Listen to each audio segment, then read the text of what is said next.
হযরতে খাদিজাতুল কুবরা রাদিয়াল্লাহু তাআলা আনহা আল্লাহর নবীকে ডাক দিয়া বলেন, ইয়া রাসূলুল্লাহ, ইয়া হাবিবাল্লাহ, ও আমার প্রিয় স্বামী, আমার মন বলে আমি আর দুনিয়ার জমিনে বাঁচব না, অল্প সময় পরে আমি দুনিয়া থেকে বিদায় নিয়ে চলে যাব।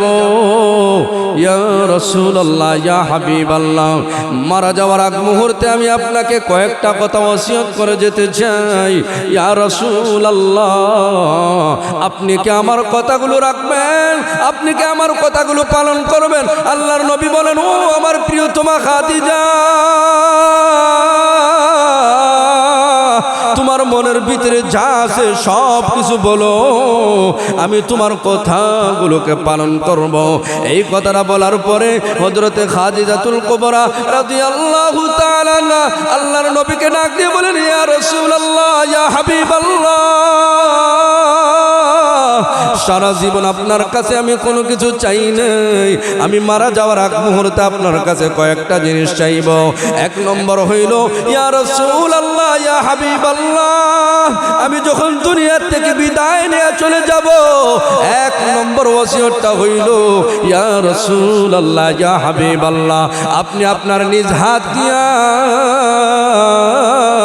আমি খাদিজাকে আপনি গোসল করাইবেন, সাথে সাথে আপনার হাত দিয়া কাফনের কাপড় পরাইবেন। বলেন আল্লাহু আকবার। আল্লাহর রাসূলকে বলেন, ইয়া রাসূলুল্লাহ, ইয়া হাবিবাল্লাহ, এক নম্বর ওসিয়তটা হইল আপনার হাত দিয়ে আমার শরীরটাকে ধোইবেন, গোসল দিবেন। দুই নম্বর ওসিয়ত হইল কাফন পরাইবেন।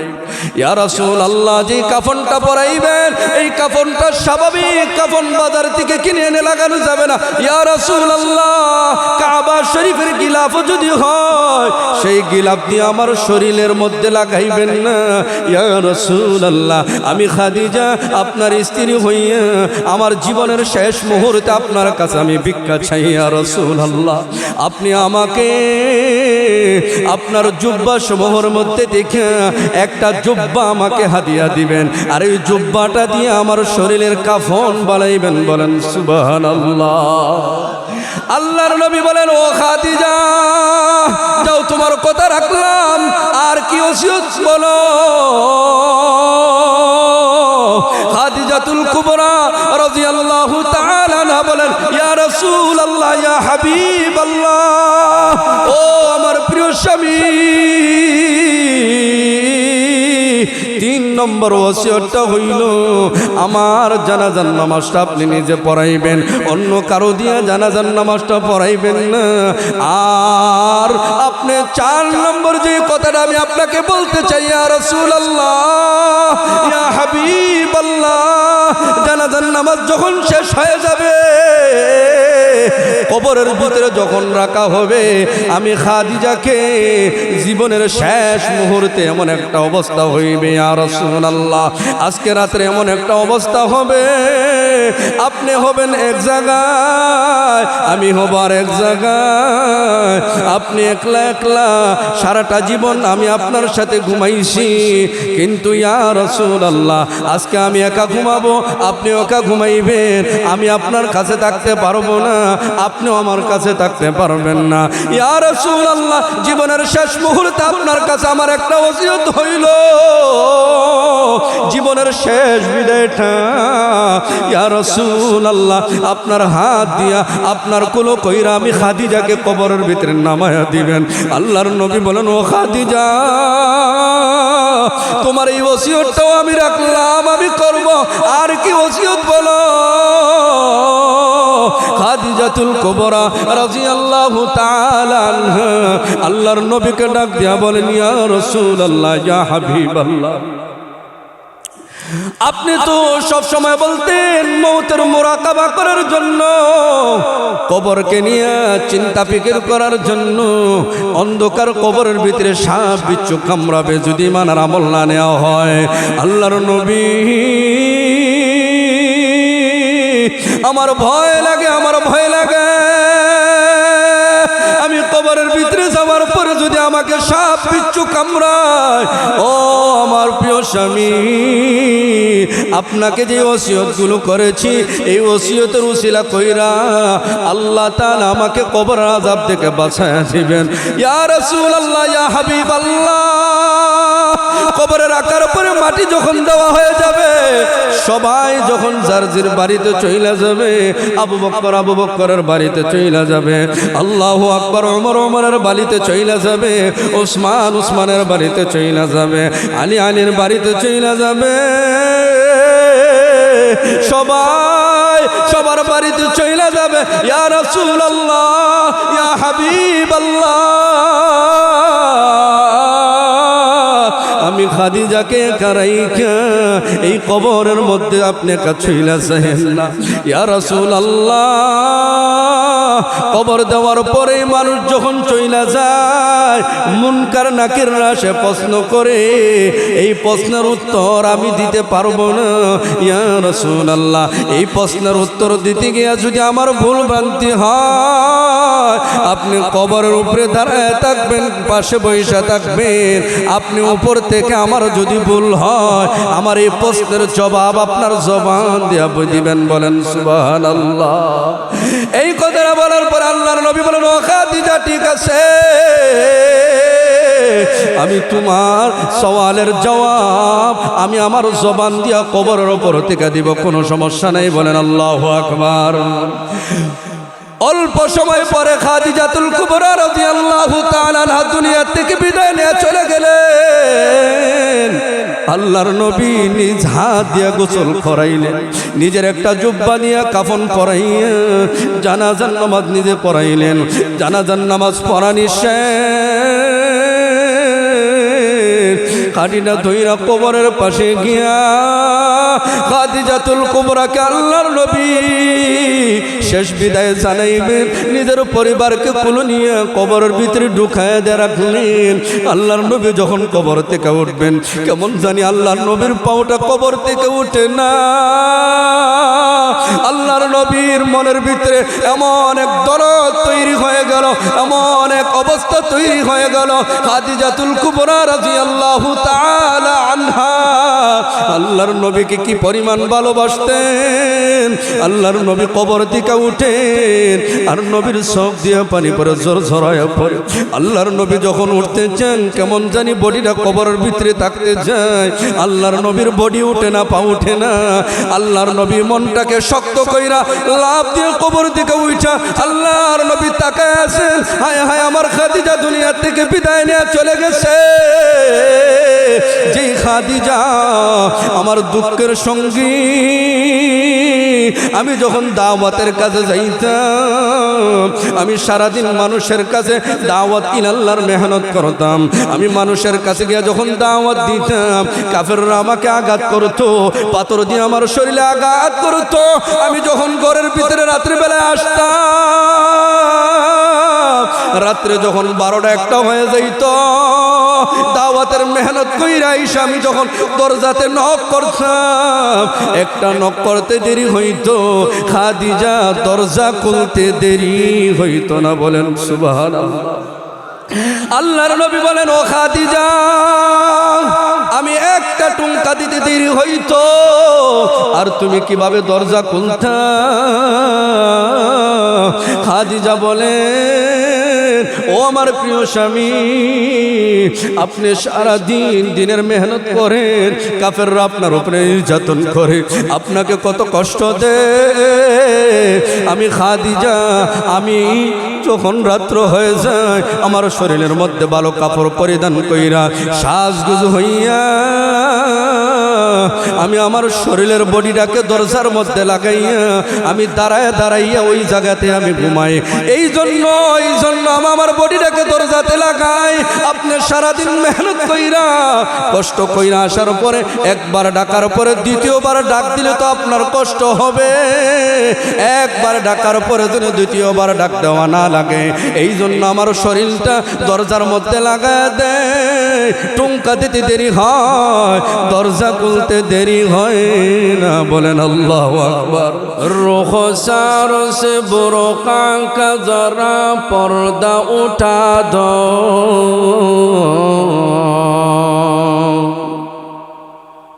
रुखसार से बुरका का जरा पर्दा उठा दो, लिल्ला मुझे हुस्न खुदा दाद दिखा दो, लिल्ला मुझे हुस्न खुदा दाद दिखा दो। ऐ बाहर करम सदका हुसैन बिन अली का, पियासा हो मुझे शरबत दीदार पिला दो, पियासा हो मुझे शरबत दीदार पिला दो।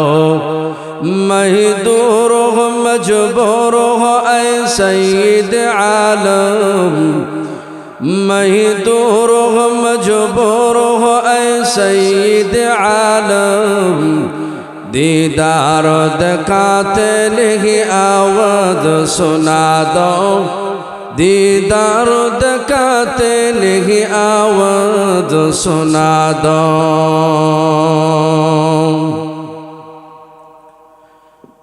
मरण থেকে যতই পালাও,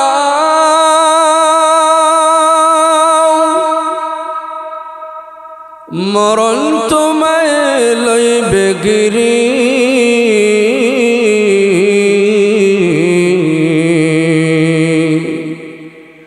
যদিও সুদূর আকাশ পরে লোকাও সেতে লাগিয়ে শিরি।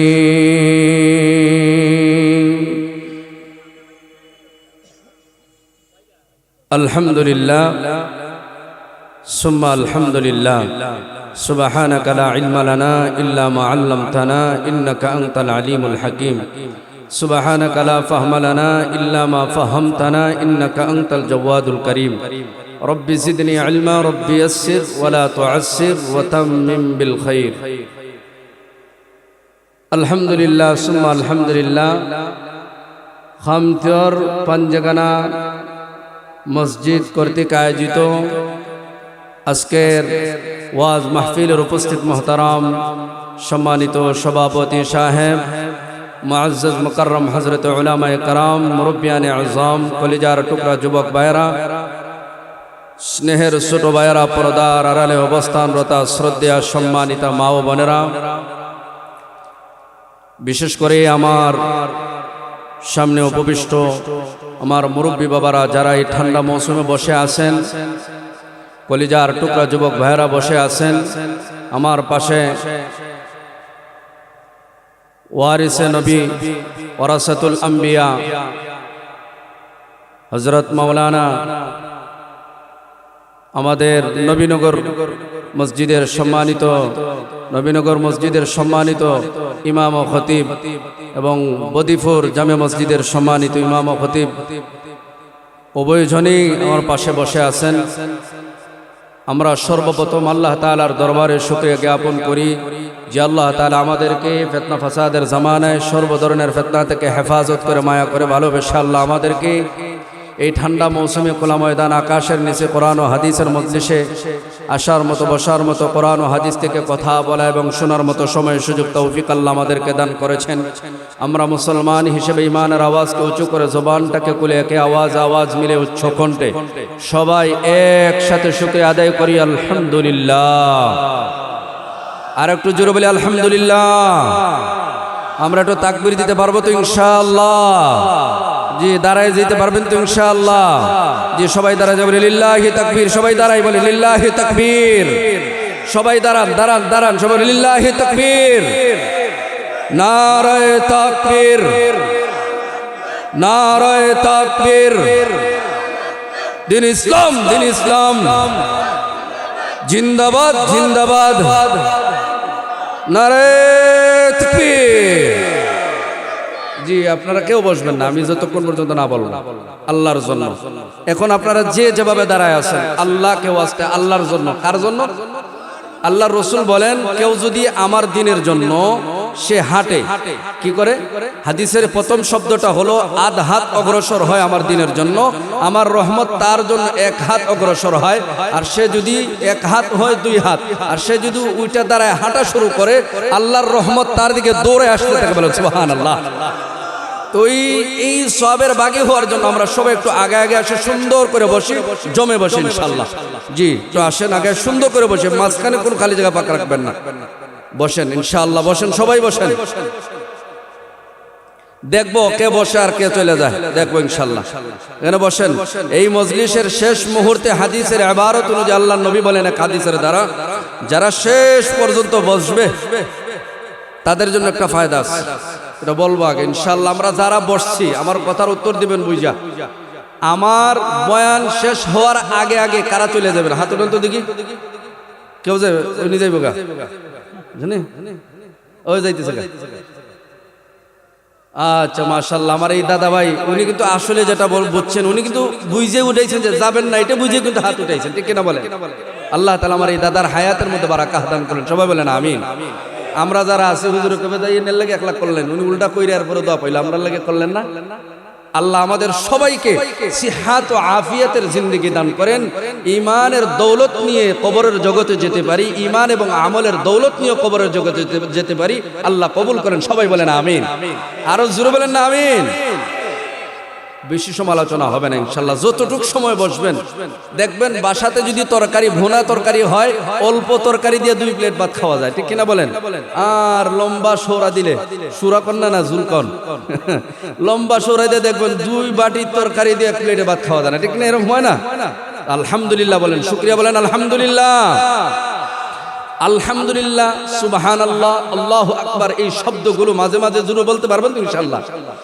একজন ওয়াজি মাইকে উনি 1 ঘন্টা 1.5 ঘন্টা কথা বলতে পারে, এত আওয়াজ নেই। আর আপনাদের মাঝে মাঝে আলহামদুলিল্লাহ, আল্লাহু আকবার, এটাও যদি ওনার সাথে হয় তো ওনার ওয়াজের মধ্যে একটা ইস্পিহা জাগে, ওনাদের ওয়াজের ভিতরে একটা আনন্দ আসে, ওয়াজের ভিতরে আল্লাহ তাআলা বারাকাত দান করেন। পারবেন না ইনশাআল্লাহ?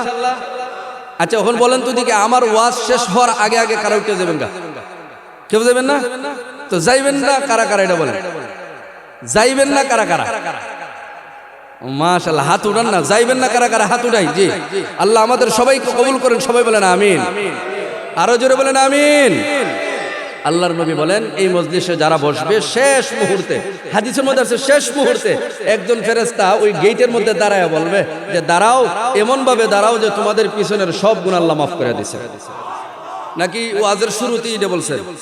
এখন যদি ওয়াজের শুরুতে একজন উঠে গেছে, এখানে বইছে কিছু, শুনেন ভাই, শ্রোতাদের মধ্যে 3টা স্রোত থাকে। কয়টা স্রোত? কিছু শ্রোতা আসে হুজুরের কণ্ঠ দেখার জন্য, আর কিছু শ্রোতা আছে এমনি এমনি এমনি চাইবার জন্য, বুঝলেন না? আর কিছু শ্রোতা আছে মাশাআল্লাহ আসলেই আসে ওয়াজ শোনার জন্য, আমলের নিয়তে আসে। এখন আমরা কোন স্রোতে আসতাম? আমলের ভিতরে আসা দরকার কিনা বলেন? আল্লাহ শুননেওয়ালা বলনেওয়ালা সবাইকে আমলের নিয়তে বলার এবং শোনার তৌফিক দান করেন, সবাই বলেন আমিন। জোরে বলেন আমিন। আল্লাহর নবী বলেন উমু মাগফুরাল লাকুম ওয়াকাদ বুদ্দিলাত সাইয়্যাতিকুমুল হাসানাত।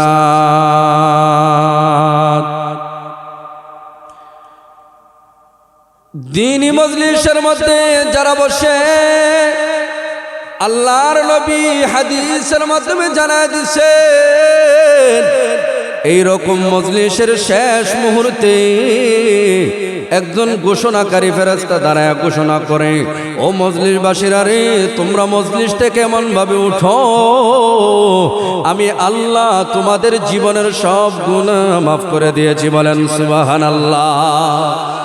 আল্লাহ তাআলা জানায় দিয়েছেন নবীকে, নবী কোথাও জানায় দেন আপনি, ওয়াকাদ বুদ্দিলাত সাইয়্যাতিকুমুল হাসানাত। শুধু গুনাহ মাফ করে তা না, গুনাহ মাফ করার পরে যে জায়গাটা খালি হয়েছে এই খালি জায়গাগুলোকে আমি আল্লাহ নেকি দ্বারা ভরপুর করে দেই। বলেন সুবহানাল্লাহ। উলফত মে বরাবর কে ওয়াফা হো কে জফা হো, उल्फत में बराबर के वफा हो के जफा हो, हर चीज़ में लज्जत है अगर दिल में मज़ा हो, हर चीज में लज्जत है अगर दिल में मजा हो। আল্লাহু আকবার, জোরে বলেন আল্লাহু আকবার। এগুলো বলাইছি কি জন্য জানেন? শরীরের ভিতরে একটু স্পৃহা আসা দরকার আছে কিনা নাই বলেন? কেন বৈশা মাঝে মাঝে দেখবেন, যেহেতু হাদিসের ইবারত অনুযায়ী 4টা ফজিলতের মধ্যে 1 নম্বর ফজিলত হলো পুরা মজলিসটাকে ফেরেশতা বেষ্টন করে ফেলে, আবার রহমত ডাইকা ফেলে, আবার আল্লাহর পক্ষ থেকে আসমান থেকে সকিনা নাজিল হয়। সকিনা কারো কয় এমন একটা বাতাস, যেই বাতাসটা যার শরীরের মধ্যে লাগবে আল্লাহ তার দুনিয়ার জিন্দেগিতে তাকে ঈমানওয়ালা আমলওয়ালা বানাবে, তাকে আল্লাহ দুনিয়ার জিন্দেগিতে সম্মানের জীবন দান করবে, আখিরাতের জিন্দেগিতেও আল্লাহ তাকে সম্মান দান করবেন। সুবহানাল্লাহ। আর 4 নম্বর যে ফাতাটা হাদিসের মধ্যে আসছে, আল্লাহর নবী বলেন আল্লাহ তাআলা এইরকম মজলিসের চাইতে আরো দামি মজলিসের মধ্যে আমার নাম নিয়া, আপনার নাম নিয়া আল্লাহ গর্ব করে বলেন, ও ফেরেশতারা তোমরা বলছিলা আমি আমার এই বান্দাগুলোকে বানামু, আর তোমরা বলছিলা যে না বানায়েন না। আল্লাহ এরা দুনিয়াতে গিয়া মারামারি করবে, ফিতনা ফাসাদ করবে, এদেরকে কি জন্য বানাইবেন? দুনিয়াতে গিয়েই তো রক্তপাত করবে, মারামারি করবে, হানাহানি করবে, আপনার কোনো ইবাদত বন্দেগী করব না। ফেরেশতারা বলছিল আল্লাহ আমরাই তো তোমার তাসবিহ করি, আমরাই তো তোমার জিকির করি। আল্লাহ বলেন আমি যা জানি তোমরা তা জানো না। আল্লাহ তখন এই গা দিয়া বলেন, ও ফেরেশতা তাকায় দেখো, তোমরা বলছিলা তারা দুনিয়া থেকে মারামারি করবে, এখন মুহূর্তে ঠান্ডা মৌসুমে খোলা ময়দান আকাশের নিচে তারা বসে আমি আল্লাহর বরত্বের আলোচনা করতেছে, শুনতেছে, কোরআনের আলোচনা করতেছে, শুনতেছে, কি জন্য করতেছে তাও আমি আল্লাহ জানি। তারপরও তোমাকে প্রশ্ন করে, ও ফেরেশতারা তোমরা শুনে রাখো, তারা জাহান্নামের ভয়ে তারা কোরআন ও হাদিসের আলোচনা শুনতেছে, কবরের আযাবের ভয়ে তারা কোরআন ও হাদিসের আলোচনা শুনতেছে, এই জন্য যে তারা যেন কবরের আযাব থেকে বাঁচতে পারে, জাহান্নাম থেকে বেঁচে জান্নাতীওয়ালা হতে পারে। ও আমার ফেরেশতারা তোমরা সাক্ষী থাকো, আমার এই বান্দাগুলোর জিন্দেগীর সব গুনাহগুলোকে মাফ করে দিলাম। লাভ না লস? তাইলে বোঝা গেল কি যে আমরা যদি দেখবেন দোকানদার যারা ব্যবসা করেন, এমনও মাল আছে 10 পয়সা লাভ হয়, আছে না? এরকম অনেক ব্যবসায়ীরা এখানে আছেন, আমার মাইজ বাড়ির আলহামদুলিল্লাহ অনেক এখানে আসছেন। কতটুকু ভালোবাসা দেখেন।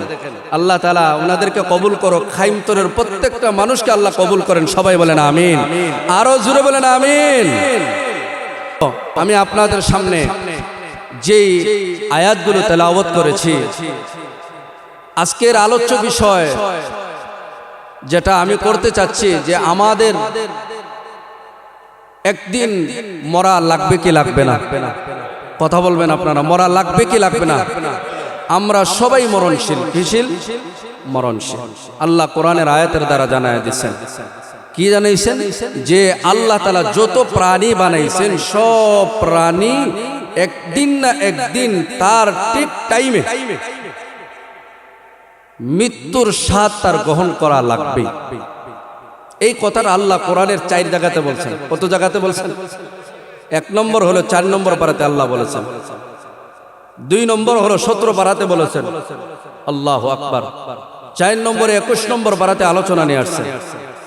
আল্লাহু আকবার। আমাদের মরা লাগবে কি লাগবে না? ভাই আওয়াজ দিয়ে বলেন, মরা লাগবে কি লাগবে না? মরণের কোনো গ্যারান্টি আছে? কখন হবে জানি? আল্লাহ কোরআনে জানায় দিয়েছেন মরণ কতটুক নিকটে, শাহ রোগের চাইতো আর নিকটে।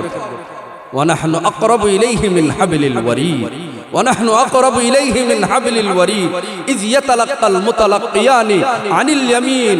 আল্লাহু আকবার, আল্লাহু আকবার বলেন। তে আমার আপনার মরণটা শাহ রোগের চাইতো আর নিকটবর্তী। আপনারা জানেন কয়েকদিন আগে আমাদের মাইজবাড়িতে একটা ঘটনা ঘটছে, জানেন কিনা? ছোট বাচ্চা, আসলে খুবই প্রিয় ছাত্র ছিল আমার। এই সন্তানের বাবা এখানে বসে আছেন, আমরা সবাই জানি।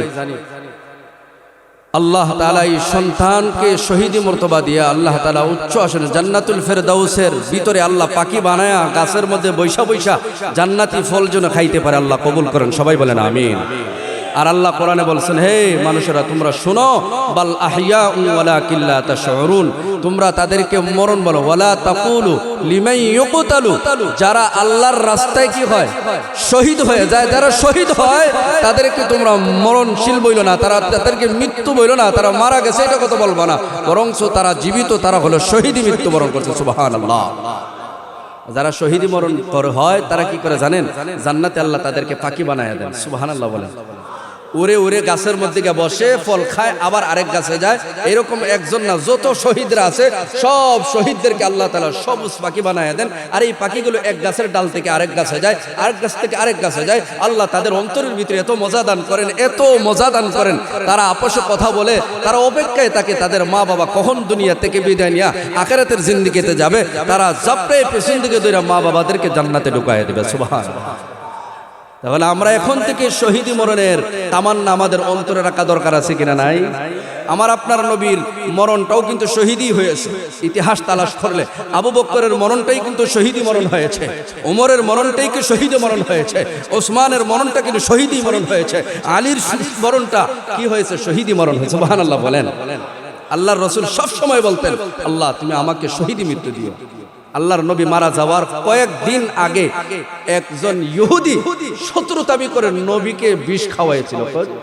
এই বিষের প্রতিক্রিয়ায় এক পর্যায়ে নবী অসুস্থ হয়ে পড়ছে। ঠিক আবু বকরকে এরকম করা হয়েছে। আর ওসমান, আলী, ওসমান ওনাদের ব্যাপারে তো আমরা জানি কিভাবে করা হয়েছে। আল্লাহু আকবার। এই জন্য আমরা সবাই মনোযোগ সহকারে কথাগুলো শুনবো, কেউ এলোমেলো হবে না। আমরা সবাই মরণশীল। বলেন কি শীল? মরা লাগবে কি লাগবে না? মরণের হাত থেকে কেউ বাঁচতে পারবে না। পারবে? পারবেননি ভাই? আপনি পারবেন, আমিও পারবো না, আপনিও পারবেন না। সবাই আমাদের একদিন মৃত্যুবরণ করাই লাগবে। আমার আপনার নবী মুহাম্মদ আরবি সাল্লাল্লাহু আলাইহি ওয়াসাল্লামের প্রথম বিবির নাম কি বলেন তো দেখি? হযরতে খাদিজাতুল কুবরা রাদিয়াল্লাহু তাআলা আনহা। আল্লাহু আকবার। হযরত খাদিজাতুল কুবরা রাদিয়াল্লাহু তাআলা আনহা আল্লাহর নবীকে কি পরিমাণ ভালোবাসতেন। ভালোবেসে নবীজিকে হযরত খাদিজাতুল কুবরা রাদিয়াল্লাহু তাআলা আনহা আল্লাহর নবীর দুঃখের সময় উনি ছিলেন, সুখের সময় ছিলেন না। উনি কোটি কোটি টাকার মালিক ছিলেন। খাদিজাতুল কুবরা রাদিয়াল্লাহু তাআলা আনহা কোটি কোটি টাকার মালিক ছিলেন। সব সম্পদ আল্লাহর নবীকে মালিক বানায়া দিলেন আর বললেন, ইয়া রাসূলুল্লাহ, এই সম্পদগুলো আপনি আল্লাহর রাস্তায় খরচ করে দেন। সুবহানাল্লাহ।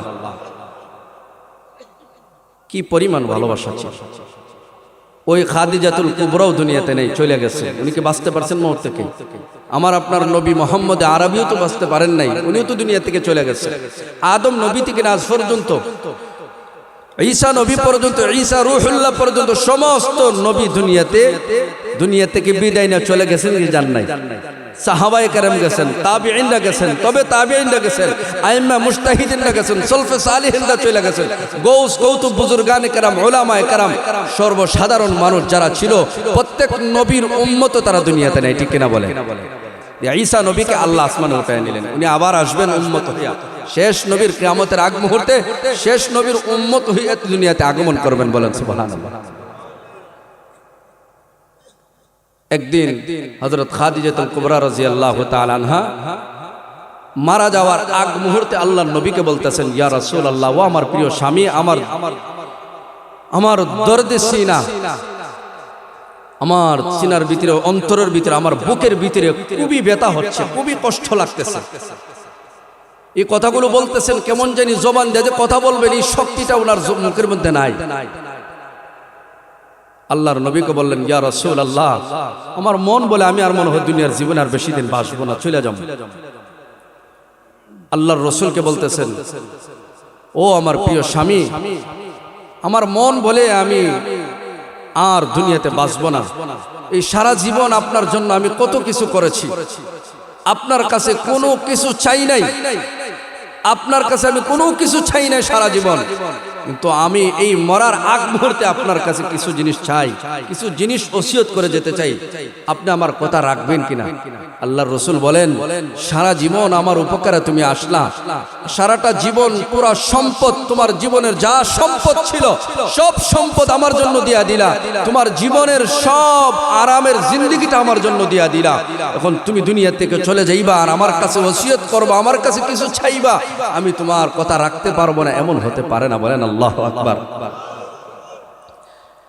হযরত খাদিজাতুল কুবরা রাদিয়াল্লাহু তাআলা আনহা আল্লাহর নবীকে ডাক দিয়া বলেন, ইয়া রাসূলুল্লাহ, ইয়া হাবিবাল্লাহ, ও আমার প্রিয় স্বামী, আমার মন বলে আমি আর দুনিয়ার জমিনে বাঁচব না। অল্প সময় পরে আমি দুনিয়া থেকে বিদায় নিয়ে চলে যাব। ইয়া রাসূলুল্লাহ, ইয়া হাবিবাল্লাহ, মারা যাওয়ার আগ মুহূর্তে আমি আপনাকে কয়েকটা কথা ওসিয়ত করে যেতে চাই। ইয়া রাসূলুল্লাহ, আপনি কি আমার কথাগুলো রাখবেন? আপনি কি আমার কথাগুলো পালন করবেন? আল্লাহর নবী বলেন, ও আমার প্রিয়তমা খাদিজা, তোমার মনের ভিতরে যা আছে সব কিছু বলো, আমি তোমার কথাগুলোকে পালন করব। এই কথাটা বলার পরে হযরতে খাদিজাতুল কুবরা রাদিয়াল্লাহু তাআলা আনহা আল্লাহর নবীকে ডাক দিয়ে বলেন, ইয়া রাসূলুল্লাহ, ইয়া হাবিবাল্লাহ, সারা জীবন আপনার কাছে আমি কোনো কিছু চাই নাই। আমি মারা যাওয়ার আগ মুহূর্তে আপনার কাছে কয়েকটা জিনিস চাইব। এক নম্বর হইল, ইয়া রাসূলুল্লাহ, ইয়া হাবিবাল্লাহ, আমি যখন দুনিয়া থেকে বিদায় নিয়ে চলে যাব, এক নম্বর ওসিয়তটা হইল, ইয়া রাসূলুল্লাহ, ইয়া হাবিবাল্লাহ, আপনি আপনার নিজ হাত দিয়া আমি খাদিজাকে আপনি গোসল করাইবেন, সাথে সাথে আপনার হাত দিয়া কাফনের কাপড় পরাইবেন। বলেন আল্লাহু আকবার।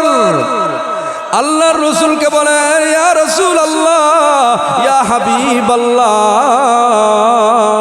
এক নম্বর ওসিয়তটা হইল, আপনার হাত দিয়ে আমার শরীরটাকে ধোইবেন, গোসল দিবেন। দুই নম্বর ওসিয়ত হইল, কাফন পরাইবেন। ইয়া রাসূলুল্লাহ, যে কাফনটা পরাইবেন, এই কাফনটা স্বাভাবিক কাফন বাজার থেকে কিনে এনে লাগানো যাবে না। ইয়া রাসূলুল্লাহ, কাবা শরীফের গিলাফ যদি হয়, সেই গিলাফ দিয়ে আমার শরীরের মধ্যে লাগাইবেন না। ইয়া রাসূলুল্লাহ, আমি খাদিজা আপনার স্ত্রী হইয়া আমার জীবনের শেষ মুহূর্তে আপনার কাছে আমি ভিক্ষা চাই। ইয়া রাসূলুল্লাহ, আপনি আমাকে আপনার জুব্বা সমূহের মধ্যে দেখে একটা জুব্বা আমাকে হাদিয়া দিবেন, আর এই জুব্বাটা দিয়ে আমার শরীরের কাফন বানাইবেন। বলেন সুবহানাল্লাহ। আল্লাহর নবী বলেন, ও খাদিজা, যাও, তোমার কথা রাখলাম, আর কি ওসিয়ত বলো। খাদিজাতুল কুবরা রাদিয়াল্লাহু তাআলা আনহা বলেন, ইয়া রাসূলুল্লাহ, ইয়া হাবিবাল্লাহ, ও আমার প্রিয় স্বামী, তিন নম্বর ওসিয়তটা হইল, আমার জানাজার নামাজটা আপনি নিজে পড়াইবেন, অন্য কারো দিয়ে জানাজার নামাজটা পড়াইবেন না।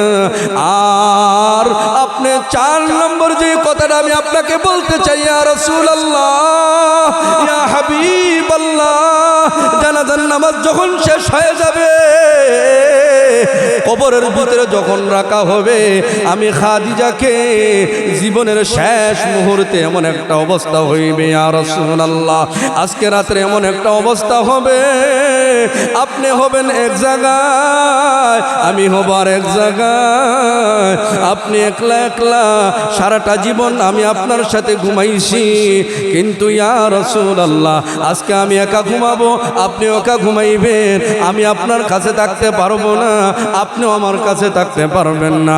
ইয়া রাসূলুল্লাহ, জীবনের শেষ মুহূর্তে আপনার কাছে আমার একটা ওসিয়ত হইল,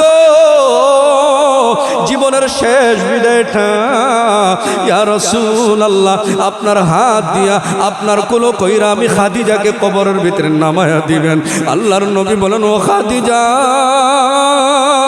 তোমার এই ওসিয়তটাও আমি রাখলাম, আমি করব, আর কি ওসিয়ত বলো। খাদিজাতুল কুবরা রাদিয়াল্লাহু তাআলা আনহা আল্লাহর নবীকে ডাক দিয়া বলেন, ইয়া রাসূলুল্লাহ, ইয়া হাবিবাল্লাহ, আপনি তো সব সময় বলতেন মৌতের মুরাকাবা করার জন্য, কবরকে নিয়ে চিন্তা ফিকির করার জন্য, অন্ধকার কবরের ভিতরে সাপ বিচ্ছু কামড়াবে যদি মানার আমল না নেওয়া হয়। আল্লাহর নবী,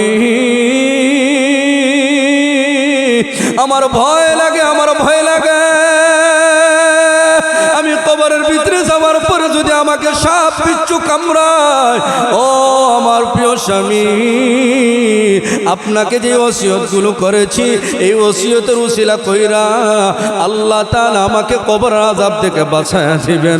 ইয়া রাসূলুল্লাহ, ইয়া হাবিবাল্লাহ, কবরে রাখার পরে মাটি যখন দেওয়া হয়ে যাবে, সবাই যখন যার যার বাড়িতে চলে যাবে, আবু বকরের বাড়িতে চলে যাবে, আল্লাহু আকবার, ওমরের বাড়িতে চলে যাবে, উসমানের বাড়িতে চলে যাবে, আলীর বাড়িতে চলে যাবে, সবাই সবার বাড়িতে চলে যাবে। ইয়া রাসূলুল্লাহ, ইয়া হাবিবাল্লাহ, আমি খাদিজাকে কারাইকা এই কবরের মধ্যে আপনি কাছইলা চাহেন না। ইয়া রাসূলুল্লাহ, কবর দেওয়ার পরে মানুষ যখন চইলা যায়, মুনকার নাকিররা সে প্রশ্ন করে, এই প্রশ্নের উত্তর আমি দিতে পারবো না। ইয়া রাসূলুল্লাহ, এই প্রশ্নের উত্তর দিতে গিয়ে যদি আমার ভুল ভ্রান্তি হয়, আপনি কবরের উপরে দাঁড়ায় থাকবেন, পাশে বসে থাকবেন, আপনি উপর থেকে আমার যদি ভুল হয়, আমার এই প্রশ্নের জবাব আপনার জবান দিয়া দিবেন। বলেন সুবহানাল্লাহ। এই কথাটা বলার পর আল্লাহর নবী বলেন, ও খাদিজা, ঠিক আছে, আমি তোমার সওয়ালের জবাব আমি আমার জবান দিয়া কবরের উপর থেকে দিব, কোনো সমস্যা নেই। বলেন আল্লাহু আকবার। অল্প সময় পরে খাদিজাতুল কুবরা রাদিয়াল্লাহু তাআলা আনহা দুনিয়া থেকে বিদায় নিয়ে চলে গেলেন। আল্লাহর নবী নিজ হাত দিয়া গোসল করাইলেন, নিজের একটা জুব্বা নিয়ে কাফন পরাইয়া জানাজার নামাজ নিজে পড়াইলেন। জানাজার নামাজ পড়ানি খাটিনা ধইরা কবরের পাশে গিয়া খাদিজাতুল কুবরাকে আল্লাহর নবী শেষ বিদায় জানাইবেন, নিজের পরিবারকে কুলে নিয়ে কবরের ভিতরে ঢুকায় দিয়ে রাখলেন। আল্লাহর নবী যখন কবর থেকে উঠবেন, কেমন জানি আল্লাহর নবীর পাওটা কবর থেকে উঠে না। আল্লাহর নবীর মনের ভিতরে এমন এক দরদ তৈরি হয়ে গেল, এমন এক অবস্থা তৈরি হয়ে গেল। খাদিজাতুল কুবরা রাদিয়াল্লাহু তাআলা আনহা আল্লাহর নবীকে কি পরিমাণ ভালোবাসতেন। আল্লাহর নবী কবর থেকে উঠেন আর নবীর চোখ দিয়ে পানি পড়ে জোর ঝরায় পড়ে। আল্লাহর নবী যখন উঠতে চান, কেমন জানি বডিটা কবরের ভিতরে থাকতে যায়। আল্লাহর নবীর বডি উঠে না, পা উঠে না। আল্লাহর নবী মনটাকে শক্ত কইরা লাফ দিয়ে কবর থেকে উঠা আল্লাহর নবী তাকায় আছেন, হায় হায়, আমার খাদিজা দুনিয়া থেকে বিদায় নিয়ে চলে গেছে। যে খাদিজা আমার দুঃখের সঙ্গী, আমি যখন দাওয়াতের কাছে যাইতাম, আমি সারাদিন মানুষের কাছে দাওয়াত ইলাল্লাহর মেহনত করতাম। আমি মানুষের কাছে গিয়ে যখন দাওয়াত দিতাম, কাফেররা আমাকে আঘাত করতো, পাথর দিয়ে আমার শরীরে আঘাত করতো। আমি যখন ঘরের ভিতরে রাত্রিবেলায় আসতাম, রাত্রে যখন 12টা-1টা হয়ে যাইত, দাওয়াতের মেহনত কইরা আইসা আমি যখন দরজাতে নক করতাম, একটা নক করতে দেরি হইতো, খাদিজা দরজা খুলতে দেরি হইতো না। বলেন সুবহানাল্লাহ। আল্লাহর নবী বলেন, ও খাদিজা, আমি একটা টুঙ্কা দিতে দেরি হইতো আর তুমি কিভাবে দরজা খুলতা? খাদিজা বলেন, ও আমার প্রিয় স্বামী, আপনি সারা দিনের মেহনত করেন, কাফেররা আপনার উপরে নির্যাতন করে, আপনাকে কত কষ্ট দেয়। আমি খাদিজা, আমি যখন রাত্র হয়ে যায়, আমার শরীরের মধ্যে ভালো কাপড় পরিধান কইরা সাজগুজ হইয়া আমি আমার শরীরের বডিটাকে দরজার মধ্যে লাগাইয়া আমি দাঁড়াইয়া ওই জায়গাতে আমি ঘুমাই। এই জন্য আমি আমার বডিটাকে দরজাতে লাগাই। আপনি সারাদিন মেহনত কইরা কষ্ট কইরা আসার পরে একবার ডাকার পরে দ্বিতীয়বার ডাক দিলে তো আপনার কষ্ট হবে। একবার ডাকার পরে যেন দ্বিতীয়বার ডাক দেওয়া না লাগে, এই জন্য আমার শরীরটা দরজার মধ্যে লাগায় দেয়। টুঙ্কা দিতে দেরি হয়, দরজা খুলতে বলতে দেরি হয় না, বলেন আল্লাহু আকবার। আল্লাহর নবীর এগুলো বাসতেছে চোখের ভিতরে, আল্লাহ চোখের সামনে আসছে আর মনে মনে ভাবতেছেন, হায় হায় আমার খাদিজা তো দুনিয়ার থেকে চইলা গেল। খাদিজাতুল কুবরা রাদিয়াল্লাহু তাআলা আনহা আরেকটা যে ওসিয়ত করেছিলেন, ও আমার প্রিয় স্বামী, সবাই চলে যাবে, আপনি যাবেন না, আমার কবরের সওয়ালের জবাবটা আপনি দিয়ে আসবেন। আল্লাহর নবী কবরের সামনে বৈশা গেলেন, মাটি দেওয়া শেষ হয়ে গেছে। আবু বকর, ওমর, আলী, ওসমান তাকায় দেখেন আল্লাহর নবী কবরের পাশে বৈশা কান্না করেন, চোখের পানি জড়জড়ায়া পড়ে। আবু বকর ডান হাতে ধরলেন, ওমর বাম হাতে ধরলেন। আবু বকর বলেন, ইয়া রাসূলুল্লাহ, ইয়া হাবিবাল্লাহ, আপনি কি জন্য কান্না করে? এই কথাটা বলার পরে আল্লাহর নবী বলেন, ও আবু বকর, আমি মুহূর্তে যাইতে পারবো না। ওমর, আমি মুহূর্তে যাইতে পারবো না, তোমরা চইলা যাও। আরো সাহাবায়ে কেরাম আশপাশে বসা, সাহাবায়ে কেরাম কান্না করে, আবু বকরও কান্না করে, ওমরও কান্না করে, আলীও কান্না করে, সাহাবায়ে কেরাম কান্না করে, আল্লাহর নবী কান্না করেন, বলেন, ও সাহাবীরা তোমরা চইলা যাও, আমাকে একা একা ওই খাদিজার কবরের পাশে বসতে দাও, আমি একটু চিন্তা করি, আমি খাদিজার সওয়ালের উত্তরটা দিয়ে আসবো। মুনকার নাকির যখন আসবে, আমি আমার প্রিয়তমা খাদিজার প্রশ্নের উত্তরটা আমি দিয়ে আসবো।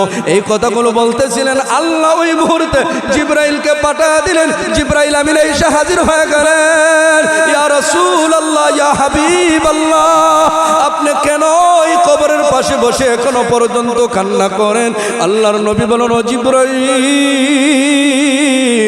আমার প্রিয়তমা খাদিজা, যেই খাদিজা সারাটা জীবন ইসলামের জন্য তার পুরো সম্পদটাকে খরচ কইরা দিছে, সারাটা জীবন নিজের জীবনকে ইসলামের জন্য বিলীন করে দিয়েছে, ওই খাদিজা আমাকে একটা ওসিয়ত করে গেছিল। সেই ওসিয়তটা হইল, আমি যেন খাদিজার সওয়ালের উত্তরটা আমি যেন দেই। এই কথাটা বলতে দেরি হয়েছে, গায়েব থেকে আওয়াজ আসছে, ও আমার বন্ধু মুহাম্মদ, আমার বন্ধু মুহাম্মদ, শোনো, আমার খাদিজার সওয়ালের উত্তর আমি আল্লাহ নিজেই দিয়ে দিছি, বলেন আল্লাহু আকবার। এই কথাটা বলার পরে আল্লাহর নবীর মনের ভিতরে কেমন জানি একটা সান্ত্বনা আসলো। জিবরাইল আমিন বললেন, ইয়া রাসূলুল্লাহ, চিন্তার কোনো কারণ নাই, চিন্তার কোনো কারণ নাই। আপনার খাদিজা এত দামি, এত দামি, আপনার কি মনে নাই ওই গারে হেরার মধ্যে, গারে সুরের মধ্যে আপনার এই প্রিয়তমা খাদিজা আপনার জন্য খাবার নিয়ে যাইতে,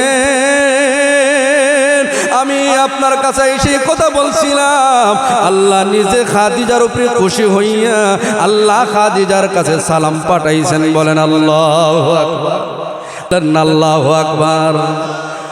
ওই রকম আমাদের আম্মা জান হযরতে খাদিজাতুল কুবরা রাদিয়াল্লাহু তাআলা আনহা, তারা যদি মৃত্যুকে এত ভয় পায়, কবরের আযাবকে যদি এত ভয় পায়, সাকরাতকে যদি তারা এত ভয় পায়, জাহান্নামকে যদি তারা এত ভয় পায়, তাহলে আমার আপনার জন্য জাহান্নামকে কি পরিমাণ ভয় করা দরকার, মরণকে কি পরিমাণ ভয় করা দরকার, কবরের আযাবকে কি পরিমাণ ভয় করা দরকার। ও আমার কলিজার টুকরা যুবক ভাইরা রে, আমি তোমাদের দুইটা পাও ধরে বলে যাই, আজকে থেকে ওয়াদা করো আর কোনোদিন নামাজ ছাড়বা না, আর কোনোদিন খারাপ কাজে যাইবা না, কোনোদিন খারাপ কাজে লিপ্ত হইবা না, কোনোদিন মা বাবার সাথে বিয়াদবি করবা না, কোনোদিন মুরব্বী বাবাদের সাথে বিয়াদবি করবা না, কোনোদিন ছোট ছোট বাচ্চাদেরকে অন্যায়ভাবে আঘাত করবা না, কোনো মানুষের মাল আত্মসাৎ করবা না। ও আমার কলিজার টুকরা যুবক মায়েরা রে, তুমি তোমার জীবনটাকে বানাও। আল্লাহ কোরআনের মধ্যে বলেন, আল্লাযী খালাকাল মাউতা ওয়াল হায়াতা লিয়াবলুয়াকুম আইয়ুকুম আহসানু আমালা, আমি হায়াত আর মউতকে আমি আল্লাহ এই জন্য বানাইছি, দুনিয়ার জমিনে বান্দা যাওয়ার পরে কে কার চাইতে সুন্দর সুন্দর দামি দামি আমল করে, এই জন্য আমি বান্দাকে দুনিয়ার মধ্যে পাঠাইছি, বলেন আল্লাহু আকবার। আর জোরে বলেন না আল্লাহু আকবার। ও আমার মুরব্বী বাবারা, কলিজার টুকরা যুবক ভাইরা, আমার কথা বুঝে থাকলে আপনারা বলুন তো দেখি, মরণের জন্য প্রস্তুতি নেওয়া দরকার আছে কিনা? আর একটু জোরে বলেন না, আছে কিনা নাই?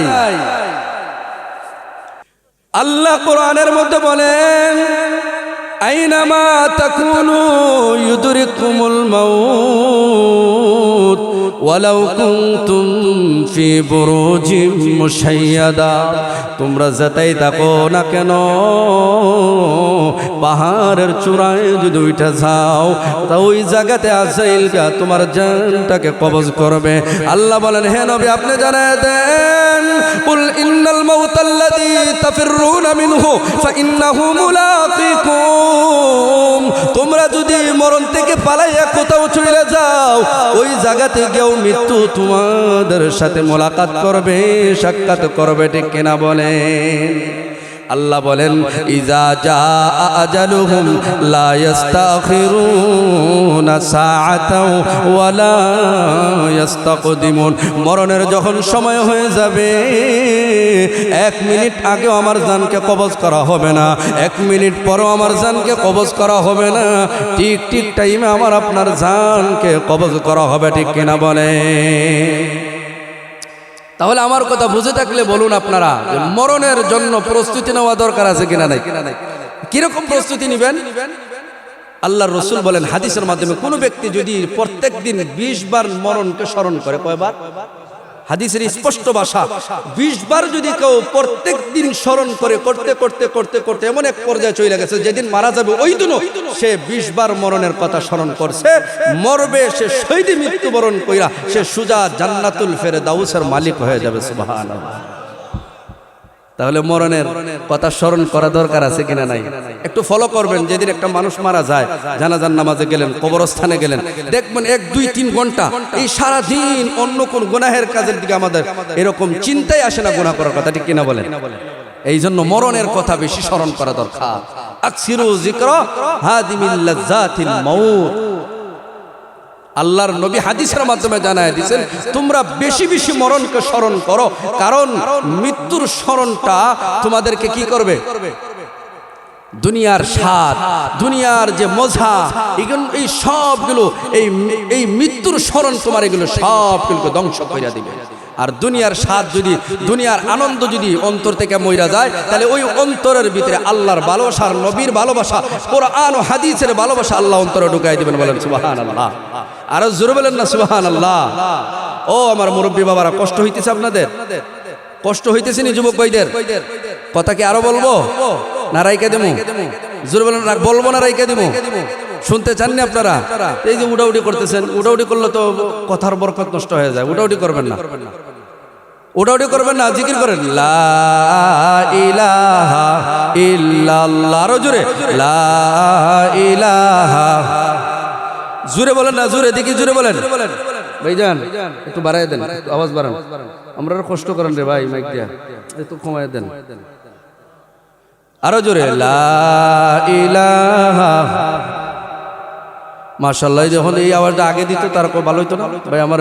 আরো জোরে বলেন লা ইলাহা ইল্লাল্লাহ। লা, জোরে বলে লা ইলাহা ইল্লাল্লাহ। লা। আল্লাহ তাআলা কোরআনের মধ্যে বলেন, 5টা জিনিসের ব্যাপারে আল্লাহ কোরআনে জানায় দিয়েছেন। এই 5টা জিনিসের ব্যাপারে আল্লাহ ছাড়া কেউ জানে না। 1 নম্বর হলো ইন্নাল্লাহা ইনদাহু ইলমুস সাআ। কিয়ামত কোন দিন হবে এই ব্যাপারে কেউ জানে না। কোন নবীদেরকেও জানানো হয় নাই, কোন রাসূলদেরকেও জানানো হয় নাই। এই ইলম একমাত্র আল্লাহর খাজানার ভিতরে, আল্লাহ ছাড়া কেউ জানে না। 2 নম্বর হলো আল্লাহ বলেন ওয়ায়ুনাজ্জিলুল গায়স। কোন দিন, কোথায়, কোন জায়গাতে বৃষ্টি হবে, কি পরিমাণ বৃষ্টি হবে, এটা আল্লাহ ছাড়া আর কেউ জানে না। ও এটা আল্লাহ ছাড়া কেউ জানে না। 3 নম্বর হলো আল্লাহ বলে ওয়ায়ালামু মা ফিল আরহাম। মার গর্ভের মধ্যে ছেলে সন্তান না মেয়ে সন্তান কি হবে এটা আল্লাহ ছাড়া কেউ জানে না। বর্তমান সময় আমরা আল্ট্রাসাউন্ড কইরা যাই না লই, এটা হলো ছেলে আর এটা হলো মেয়ে এরকম আমরা জানি, কিন্তু আল্লাহ যখন সব তৈরি কইরা দেন তারপরে জানি, কিন্তু ফোঁটা পানা পাক পানি যাওয়ার পর আমরা জানি না, ঠিক কিনা বলে? আল্লাহই বলেছেন ওয়ালামু মা ফিল আরহাম। 4 নম্বর হলো আল্লাহ বলেন মাদা তাকসিবু গাদা। আল্লাহ বলে আগামীকালকে আমি কি খাবো, আগামীকালকে আমার রিজিক কি হবে, এটা আল্লাহ ছাড়া আর কেউ জানে না, ঠিক কিনা বলেন? সকালবেলা দেখবেন পাখিগুলো খালি পেটে বাহির হয়, মাগরিবের আগে আগে বড়া পেট নিয়ে ঘরের ভিতরে ঢুকে, ঠিক কিনা বলেন? আল্লাহ 5 নম্বর বলে ওয়ামা তাদরি নাফসুন বিআইয়ি আরদিন তামুত। কোন দিন কার মৃত্যু হবে এটা আল্লাহ ছাড়া আর কেউ জানে না, আমি আপনি জানি না। আজকে এই জায়গাতে বসে ওয়াজ শুনতেছি, আগামীকালকে হয়তো আমি এই দুনিয়ার জমিনে থাকবো না, এমন টাইমে হয়তো আমার এই দেহটা মাটির নিচে থাকতে পারে কি পারে না বলে? এই জন্য আল্লাহর নবী জানায় দিছে আল কাইসু মান দানা নাফসাহু ওয়া আমিলা লিমা বাদাল মাউত ওয়াল আজিজু মান ইত্তাবা নাফসাহু হাওয়াহা ওয়া তামান্না আলাল্লাহ। আল্লাহর নবী বলে দুনিয়ার মধ্যে সবচেয়ে বুদ্ধিমান ওই ব্যক্তি সে যে দুনিয়ার জমিনে আমি আল্লাহর হুকুম মানে নবীর তরিকা অনুযায়ী চলে, মারা যাওয়ার পরে যে 3.5 হাত মাটির নিচে যাবে ওই মাটির জন্য ওই ঘরের জন্য সে দুনিয়ার জমিনে ঈমান আর আমলকে বানায়া যায়। বলেন সুবহানাল্লাহ। আর সবচেয়ে বড় বেওকুফ ওই ব্যক্তি যে মারা যাওয়ার আগ মুহূর্তে আগের জীবনটা দুনিয়ার জীবনটা মন মতো চলে, মনে যা চাই তাই করে, মনে যা চাই তাই করে, নামাজ পড়ে না, রোজা রাখে না, গান বাজনাতে যায়, বিভিন্ন খারাপ অশ্লীল ছবিগুলো দেখে মোবাইলের মধ্যে সময় কাটায় দেয়, ভালো কাজের মধ্যে লাগায় না, খারাপ কাজের মধ্যে লাগায়। এইরকম করতে করতে তার জীবন শেষ হয়ে যায়। নামাজ পড়ারও সুযোগ হয় না, রোজা রাখারও সুযোগ হয় না, ভালো কাজ করারও সুযোগ হয় না।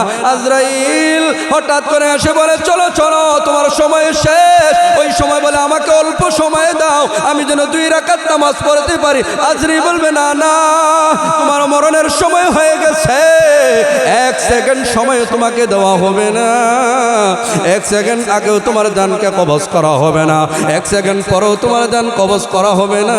মৃত্যুর জন্য তৈরি হয়ে যাও, মৃত্যুর জন্য তৈরি হয়ে যাও। আজরাইল জান কবজ কইরা নে। সে যদি বদকার হয় কবরের ভিতরে যখন যায়, কবরের ভিতরে যাওয়ার পরে প্রথমে যখন সে কবরের ভিতরে ঢুকে কবরের 2 সাইডের মাটি এমন ভাবে চাপ দে, আল্লাহর নবী হাদিসের মধ্যে জানায় দিয়েছেন একজন বদকার যখন কবরের ভিতরে যায় 2 পাশের মাটি তাকে এমন ভাবে চাপ দে, এক পাশের আল্লাহ পাজরের হাড় আর এক পাশের হাড় এমন ভাবে ঢুকে চুরমার হয়ে যায়। দুনিয়ার জমিনে যতটুক মায়ের দুধ খেয়েছে ওই দুধগুলো মুখ দিয়ে বাইরে হয়ে বলেন নাউজুবিল্লাহ।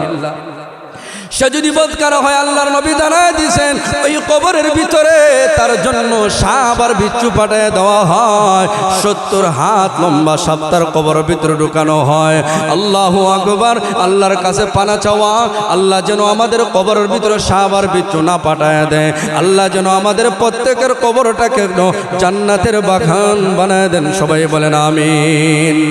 আল্লাহর নবী হাদিসের মাধ্যমে জানায় দিয়েছেন কবরটা এমন কারোর জন্য কবর জান্নাতের বাগান হয়, আবার কারোর জন্য কবরটা জাহান্নামের গর্তে পরিণত হয়।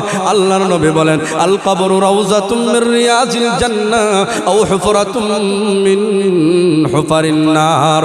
এই দুনিয়ার জমিনে আমি আজকে আসি, এমন একটা সময় হবে আমি দুনিয়ার জমিনে থাকবো না, আমার দুনিয়া থেকে বিদায় নিয়ে চলে যাইতে হবে। ওই বদকার যখন কবরের ভিতরে যাইবে তার কবরটা অন্ধকার হয়ে যাবে, তার কবরের ভিতরে জাহান্নামের আগুন দেওয়া হবে। জাহান্নামের আগুন এমন ভাবে আসবে ধাউ ধাউ করবে, দাউ দাউ করে তার শরীরটাকে জ্বালায় দিবে। আল্লাহর নবী জানায় দিয়েছেন বদকারের কবরের ভিতরে এমন একজন ফেরেশতাকে পাঠানো হবে, সে চোখেও দেখবে না, কানেও শুনবে না, তার হাতের মধ্যে এমন একটা হাতুড়ি থাকবে, যেই হাতুড়িটা সারা দুনিয়ার মানুষ মেইলাও এই হাতুড়ির ওজন এত বেশি হইবে ওই হাতুড়িটা উঠাইতে পারবে না। বলেন নাউজুবিল্লাহ। আরো জোরে বলেন না নাউজুবিল্লাহ। এই হাতুড়ি দিয়া যখন আঘাত করবে, আল্লাহর নবী বলেন আঘাত পাওয়ার সাথে সাথে ওই মুর্দা ওই ব্যক্তি বলবে, বদকার ব্যক্তি বলবে, আমাকে মাইরো না, আমাকে কষ্ট দিও না। সে তো চোখও দেখে না, মায়া লাগবে না, সে তো কানেও শুনে না, মায়া লাগবে না, আওয়াজগুলো শুনবে না, তার শরীরের মধ্যে আঘাত করবে। আল্লাহর নবী বলেন তার পুরো শরীরটা এমন হয়ে যাবে, হাড্ডিগুলো চুরমার হইয়া হোমি ওষুধের যে পাউডারগুলো আছে, হোমি ওষুধের পাউডারের মতো আমার আপনার পুরো শরীরটা ওই রকম পাউডার হয়ে যাবে। আল্লাহ আমাদেরকে হেফাজত করেন, সবাই বলেন আমিন। যখন ইসরাফিল নবী সিংহায় ফু দিবেন, একটা সিংহায় ফু একবার যখন ফু দিবেন, আসমান ভেঙে চুরমার হয়ে যাবে, পাহাড়গুলো রুইয়ের মতো উড়তে থাকবে, দুনিয়ার মানুষ মাতাল হয়ে যাইবে, পাগল হয়ে যাইবে, গর্ভবতী মহিলাদের বাচ্চাগুলো এমনি এমনি দুনিয়াতে আগমন করবে, মা টেরো পাইবে না, মা পাগল হয়ে জমিনের মধ্যে পইরা থাকবে, বাবাও পাগল হয়ে পইরা থাকবে। আবার যখন সিংহায় ফু দেওয়া হবে, ইসরাফিল নবী যখন দ্বিতীয়বার সিংহাতে ফু দিবে, ওই কবরের মধ্যে যারা শুয়ে ছিল সবাই কবর থেকে ওইটা যে যেই জায়গা থেকে উঠবে ওই জায়গাতেই তার হাসর হয়ে যাইবে, হাসরের ময়দান হয়ে যাইবে। আল্লাহ তাআলা পুরা জমিনটাকে আল্লাহ হাসরের ময়দান বানাইবেন, আর হাসরের ময়দানের মধ্যম জায়গাটা হবে আরাফার ময়দান। বলেন আল্লাহু আকবার। আরো জোরে বলেন না আল্লাহু আকবার। আল্লাহ তাআলা মধ্যম জায়গাতে থাকবেন, নইলে আরাফার ময়দানে থাকবেন। ওই আরাফার ময়দানে সমস্ত নবীরা হাজির থাকবেন, সমস্ত রাসূলরা থাকবেন, সাহাবায়ে কেরামরা থাকবেন, তাবিঈনরা থাকবেন, তবে তাবিঈনরা থাকবেন, আইম্মা মুজতাহিদিনরা থাকবেন, সলফে সালেহিনরা থাকবেন, গৌস কৌতুব বুজুর্গানে কেরাম উলামায়ে কেরামরা হাজির থাকবেন। এমন এক অবস্থা হয়ে যাবে, ওই সময় বদকারকে ডাকা হবে, বদকারের আমলনামা বাম হাতে দেওয়া হবে। আল্লাহ কোরআনের আয়াতের দ্বারা জানায় দিয়েছেন, আল্লাহ বলেন ও আম্মা মান উতিয়া কিতাবাহু বিশিমালিহি ফায়াকুলু ইয়া লাইতানি লাম উতা কিতাবিয়া ওয়া লাম আদরি মা হিসাবিয়া ইয়া লাইতাহা কানাতিল কাযিয়া মা আগনা আন্নি মালিয়া হালাকা আন্নি সুলতানিয়া খুযুহু ফাগুল্লুহু ثم الجحيم صلوا ثم في سلسلة ذرعها 70 ذراعا فاسلكوا إنه كان لا يؤمن بالله العظيم ولا يحض على طعام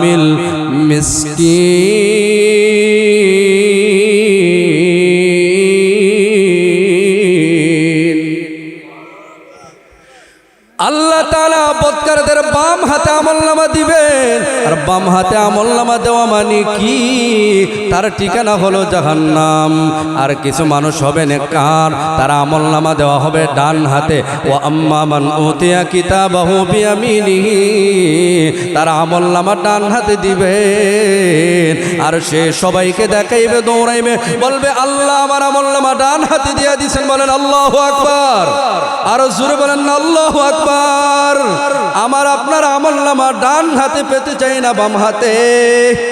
কারা কারা ডান হাতে পেতে চান, ডান হাতটা উঁচা কইরা আল্লাহকে দেখায় দেন। আল্লাহ কিয়ামতের দিন হাসরের ময়দানে আল্লাহ তুমি আমাদের আমলনামা ডান হাতে দিয়া, জান্নাতের পাসপোর্টটা আমাদের হাতে দিয়া, জান্নাতের সার্টিফিকেটটা আমাদেরকে দিয়া, আল্লাহ তুমি আমাদের সবাইকে জান্নাতি বানায় দিও। বলেন আমিন। আল্লাহ আমাদের সবাইকে জান্নাতি হিসাবে কবুল করেন, সবাই বলেন আমিন। আরো জোরে বলেন আমিন। আমি আমার যে আলোচনা করতেছিলাম যে মরা তো লাগবে আমাদের, ঠিক কিনা বলেন? কেউ যদি মরণ থেকে ফালায়া দুই কোথাও যায় বাঁচতে পারবো? কোথাও পারবে না। নূহ নবীর নূহ নবীর ছেলের নাম, এক ছেলের নাম ছিল কি? কানাআন। আল্লাহ কোরআনের মধ্যে বলছেন 12 নম্বর পারার 6 নম্বর পৃষ্ঠা শুরুতে বলেন, হে নূহ, হে নবী, তুমি বলো তোমার এই কানাআনকে তোমার ছেলে বইল না, তোমার পরিবারের লোক বইল না, তোমার আহাল বলবা না, সে তোমার আহাল হতে পারে না। যেই সন্তান তোমার উপর ঈমান আনে নাই, যেই সন্তান আমি আল্লাহর উপর ঈমান আনে নাই, সে তোমার আহাল হতে পারে না, সে তোমার আহাল হতে পারে না। তুমি তাকে বারবার এই কথা বইল না, সে যেন জাহাজের উপরে উঠে, এই কথা তুমি তাকে বলবা না। নবী যখন বললেন, বাবা তুমি উঠে যাও, আমি তোমাকে বাঁচানোর চেষ্টা করবো, কানাআন বলে, না না আমি উঠবো না, আমি পাহাড়ের উপরে উঠবো, আমি আমার এই প্লাবনে আমাকে ধ্বংস করতে পারবে না। নবী বললেন পাহাড়ের উপরেও পানি উঠবে। বলে পাহাড়ের উপরে গাছ আছে, গাছের আগাতে উঠবো। বলে সেখানেও তোমাকে আজরাইল লেগে জান কবজ করে দিব, প্লাবনের পানি গিয়ে তোমাকে ডুবাইয়ে দেব। তখন কানাআন বলে, বাবা আপনি আমাকে অত তশকিল করে না, অত দাওয়াত দিয়েন না। আমরা হয় না মাঝে মাঝে কিছু আছে না, অত দাওয়াত দেখে হুজুররা নামাজ পড়ে, আপনার নামাজকে আপনি পড়েন, নাউজুবিল্লাহ, আছেন এমন কয় না কিছু মানুষ। ওই কানাআনের সন্তানে কানাআনে বলে নূহ নবীকে, আপনি আমাকে অতটা বুঝাইয়েন না, আমি বুঝি আপনার থেকে ভালো বুঝি। নাউজুবিল্লাহ বলেন। আল্লাহ বলেন, হ্যাঁ নূহ, আর তাকে বলে, সে তোমার আহালের ভিতরে অত কিছু, সে তো তোমার আহালের ভিতরেই না, তুমি তাকে এত কিছু দুর্দবত করো কেন? বাবা তো বাবাই, বলেন না, বাবা তো দরদ লাগে কি লাগে না? এক সেকেন্ড যায় নাই, পাহাড় দুইবা, কাজ দুইবা, ওই কানাআনকে ইঁদুরের মতো সুবায় সুবায় আল্লাহ প্লাবনের মধ্যে মারছে। নাউজুবিল্লাহ বলেন, আরো জোরে বলেন না নাউজুবিল্লাহ। মৃত্যু জিনিসটা কি পরিমাণ কষ্ট হয়, জানটা যখন আজরাইলে কবজ করে কি পরিমাণ কষ্ট হয়। ঈসা রূহুল্লাহ, যিনি কিয়ামতের আগ মুহূর্তে আমাদের শেষ নবীর উম্মত, আমাদের নবীর উম্মত হইয়া দুনিয়াতে আগমন করবেন। ঈসা রূহুল্লাহ বর্তমানে কত নম্বর আসমানে আছেন বলেন তো দেখি? চতুর্থ আসমানে। কত নম্বর আসমানে আছেন? আল্লাহু আকবার। ঈসা রূহুল্লাহর উম্মত গারতারা ছিল, কিছু গারতারা ছিল। ঈসা রূহুল্লাহর উম্মতে কয় দাওয়াত দিতেছেন যে তোমরা ঈমান আনো, লা ইলাহা ইল্লাল্লাহ, লা ইলাহা ইল্লাল্লাহ, লা ইলাহা। আস্তে আওয়াজ দেন, পিছনে যারা আছেন বলবেন, আস্তে আস্তে বলবেন। ওই যে পিছনে যারা আছেন একবারে আস্তে আস্তে করবেন, লা ইলাহা, আস্তে কইছি বলতে, আস্তে বলবেন, লা ইলাহা। বাঙালি মানুষ উল্টা বোঝে, যদি কই জোরে কয় আস্তে কইবার, আস্তে কইলে জোরে কয়, এই জন্য আমি বলছি লা ইলাহা। আরো জোরে বলেন, লা ইলাহা। আমি ইন্ডিয়াতে সফরে গেছি, আমি তিরমিজি আউয়াল পড়ছি আমাদের হেফাজত ইসলামের যে সময় 2013 সালে আল্লামা জুনায়েদ বাবনগরী হুজুর রহমতুল্লাহি আলাইহি হুজুর হেফাজত ইসলামের কি ছিলেন মহাসচিব। হুজুর বলছিলেন যে আমরা যখন পড়াশোনা করি ইন্ডিয়াতে, হুজুর বলছিলেন যে এমন একটা জায়গা আছে ইন্ডিয়াত যে আমরা ভাত খাইছেন নি, যদি খাইয়া থাকে সে বলবে না না, আর যদি না খাইয়া থাকে এরকম বলবে। এরকম বললে আমরা কি বুঝি? খাইছে। আর এরকম বললে আমরা এর পুরা উল্টা। হুজুর বললে যে এইরকমই, আমরা বলি হুজুর কি বলে এটা, না এটা এইরকমই আছে। তো আলহামদুলিল্লাহ আমি যখন সফরে গেছি ইন্ডিয়াত প্রায় 19টা প্রদেশ সফর করছে, আল্লাহ আমাকে করাইছে। Sri Lanka, Indonesia, Malaysia, Nepal. তো আলহামদুলিল্লাহ হুজুরের এই কথাটা আমি ওই ইন্ডিয়ার কর্ণাটকে একটা প্রদেশ আছে, কর্ণাটকের পরেই একটা বড় একটা সাগর আছে, প্রায় 450 কিলোমিটার, 450 কিলোমিটার দূরত্বেই শ্রীলঙ্কা যখন রাত্র হয় এই আলোগুলো বাতি জ্বলে এগুলো দেখা যায়। ওই কর্ণাটকের ভাষা আর তামিলনাড়ুর ভাষা একই কঠিন ভাষা, বুঝাই যায়। ওই জায়গাতে গেছি, খানা খা লিয়া নে, খানা খা লিয়া। আমরা তো ওই আমি হুজুর এটাইছে, পরে জিজ্ঞাসা করলাম যে এটা মানে কি খানা খাইছে, সুবহানাল্লাহ কন্যা। আমার ওই হুজুরের কথা মনে হইল, সফর থেকে আশায় হুজুর তো মারা গেলেন। হুজুর আমার খাস উস্তাদ ছিলেন। এই মাঠে ময়দানে আসার 1 নম্বর ওসিয়ত, আমি ওয়াজ করতে পারি না ভাইজান, আমার কোনো যোগ্যতা নাই, কিছু নাই, আমি কিছুই ছাত্র জমানে কোনো ভাষণই দিতে পারতাম না। হুজুর আমার একদিন বললেন, এই যে আমাদের সিলেটে এখানে ধারণ বাজারে ওয়াজ আসছিলেন হুজুর, আর হুজুরের ছাত্র আমি, হুজুর মহব্বত, আমি প্রত্যেকদিন ফজরের উপর হুজুর পাও টিপতাম 1 ঘন্টা, আমার খেদমত ছিল। আর হুজুর আমি হুজুর পাও টিপতাম আর হুজুর আমার মাথা হাতাইতাম। সুবহানাল্লাহ। আমার এই কথা বলতেন যে আমি তোমাকে অনেক কিছু দিলাম, আমার বইগুলো তুমি কিনবা। আর আমার পিঠের মধ্যে জোর একটা থাপা দিয়ে বললেন যে মোহাম্মদ তুমি এখন থেকে রাস্তাতে বাহির হইবা, ওয়াজের ময়দানে নামবা আর হক কথা বলবা, আল্লাহ তোমাকে ইজ্জতের জীবন দিব। আলহামদুলিল্লাহ উস্তাদের দোয়া আসলেই পাওয়া যায়। উস্তাদরা যে দোয়া করে গেছেন, আমার কোনো যোগ্যতা নাই ভাই, কথা বলতে পারি না, আমার কোনো যোগ্যতা নাই। আমি আপনাদের কাছে দোয়া চাই, আল্লাহ তাআলা যেন আমি এই ওদমকে মৃত্যু পর্যন্ত হকের উপরে চইলা, হক কথা বইলা মানুষের উম্মতের খেদমত করে যেন দুনিয়ার জীবনটা কাটায় যাইতে পারি, ঈমান আর আমল নিয়ে যেন কবরের জগতে যাইতে পারি, আমি যাইতে পারি, আপনারাও যাইতে পারেন। আল্লাহ কবুল করেন, সবাই বলেন আমিন।